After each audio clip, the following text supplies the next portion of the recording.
Hello everyone, আসসালামু আলাইকুম। কাছেও দূরে দেশ ও দেশের বাইরে যে যেখান থেকে দেখতেছেন, আশা করি সবাই ভালো আছেন। আমিও ভালো আছি আপনাদের দোয়ায়, আলহামদুলিল্লাহ। চলে আসলাম নতুন আরেকটি ভিডিও নিয়ে। প্লিজ ভালো লাগলে পাশে থাকবেন, লাইক কমেন্ট শেয়ার করে। যারা অলরেডি সাবস্ক্রাইব করে ফেলেছেন তাদেরকে অসংখ্য অসংখ্য ধন্যবাদ। যারা করেননি তারা প্লিজ ভালো লাগলে সাবস্ক্রাইব করে নেবেন। সকালে নামাজ পড়ে আজকে খিচুড়ি রান্না করা হলো। এই যে খিচুড়ি নিলাম, এখন খাবো।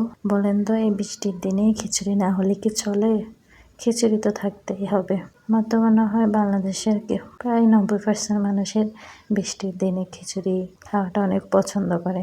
তো আমি খিচুড়ি খেলাম, তারপরে 1 কাপ চা, যেটা না হলেই নয়। তো এর মাঝখানে আমার অনেকগুলো কাজ হয়েছে।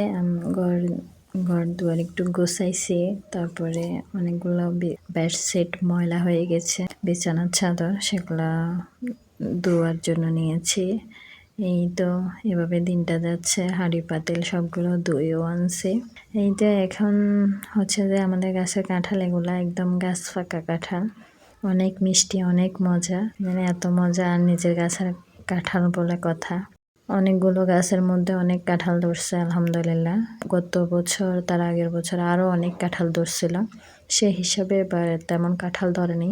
তারপরে যা ধরেছে আলহামদুলিল্লাহ। এই যে এখন বৃষ্টি হচ্ছে বাইরে, তার উপরে আমরা কাঁঠাল ভাঙতেছি, কাঁঠাল খাবো সবাই মিলে। কাঁঠালগুলো যে এত মজা, এত মিষ্টি, আমরা সবাই মিলে অনেক মজা করে খাচ্ছি। এতেও মাশাআল্লাহ আলহামদুলিল্লাহ, আল্লাহর দরবারে শুকরিয়া, নিজের গাছের কাঁঠাল বলে কথা। তো বাইরে অনেক বৃষ্টি হয়েছিল আজকে, সারাদিন সারা রাত এত বৃষ্টি হয়েছে। এখন একটু বৃষ্টি কমছে। তো আমি আসছি বাইরে দেখতে কি অবস্থা। আমাদের পুকুর পাড় সবগুলো তো মনে হয় ডুবে ফেলছে। আসে দেখে আসলে সত্যি মানে আমাদের পুকুর পাড়টা একদম ডুবে ফেলছে। আর কিছুক্ষণ হলে আমাদের উঠানে চলে আসবে পানি, এরকম অবস্থা।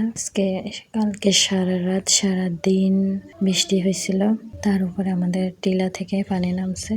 আমাদের এদিকে টিলা থেকে পানি নামলে একদম আমাদের এখানে পুকুর, ডোবা, নালা সব ডুবে যায়।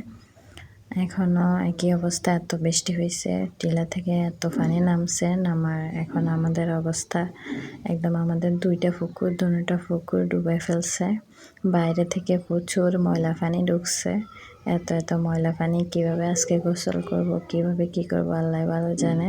এই যে সব ডুবে ফেলছে, আর একটু হলে আমাদের একদম উঠানে চলে আসবে পানি, এরকম একটা অবস্থা হয়ে গেল।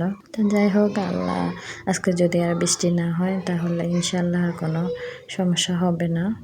যারা যারা আমার ভিডিওটি শেষ পর্যন্ত দেখেছেন তাদেরকে অসংখ্য অসংখ্য ধন্যবাদ। আজকে এই পর্যন্ত। ভালো লাগলে প্লিজ পাশে থাকবেন, লাইক কমেন্ট শেয়ার করে দেবেন। আল্লাহ হাফেজ, আসসালামু আলাইকুম।